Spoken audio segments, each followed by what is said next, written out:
నమస్కారం మిత్రులారా, ఈరోజు నేను మీకు గోవింద హరి గోవింద ఈ పిలుపుకి అర్థమేంటో ఈరోజు నేను చెప్పబోతున్నా.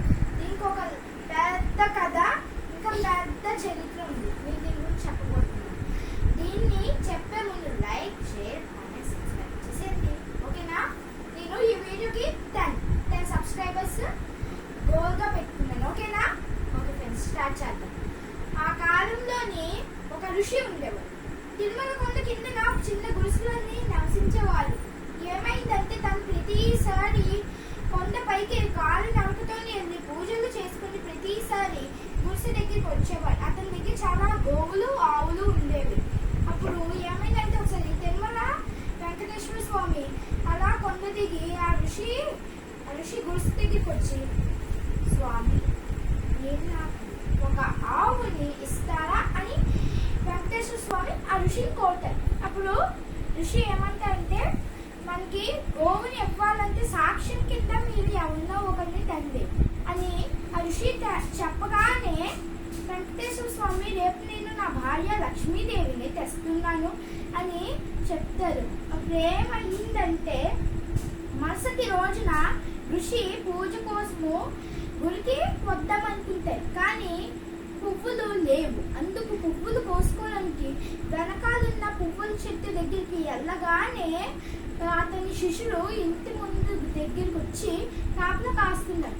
అప్పుడు వెంకటేశ్వర స్వామి అలా లక్ష్మీదేవితో వచ్చారు. అప్పుడు ఆ శిష్యుతోని, శిష మీ గురువు గారు ఎక్కడా అని అడగగానే, మా గురువు గారు పువ్వుల కోసం ఈ ఇంటి వెనకాలకి వెళ్ళి పువ్వులు తెంపుకుంటున్నారు అని చెప్పగానే, సరే నాకు ఆవుని దత్తతగా ఇవ్వండి, నేను లక్ష్మీదేవిని కూడా సాక్ష్యము కింద తెచ్చాను అని అంటే, శిష్యులు లేదు, నేను మా గురువు లేకుండా నీకు అసలు ఏది ఇవ్వలేను, నన్ను క్షమించండి అని ఆ శిష్యులు అంటారు. అప్పుడు వెంకటేశ్వర స్వామి, నాకు ఒకసారి గోవుని ఇచ్చి చాలు, నేను మీ గురువుతోనే మాట్లాడుతాను అని వెంకటేశ్వర స్వామి అంటారు. కానీ ఏమవుతుందంటే శిష్యులు లేదు, నేను మీకు గోవుని ఇవ్వలేను, క్షమించండి అనగానే వెంకటేశ్వర స్వామి కోపముతోని కాలుని గట్టిగా భూమి పైన పెరుతూ తిరుమల కొండపైకి వెళ్ళిపోయారు.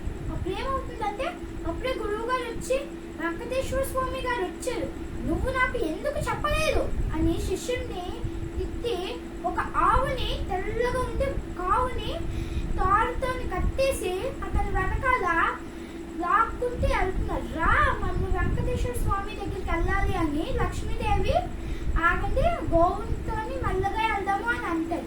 వెంకటేశ్వర స్వామి కూడా అంతా కొంచెం మెల్లగానే కదా వెళ్తున్నారు అని లక్ష్మీదేవి అనగానే, సరే కొంచెం మెల్లగా రా గోమాత అని అంటారు ఆ మహర్షి. అప్పుడు ఏమవుతుందంటే సరే అని ఆవు తలూపుతుంది.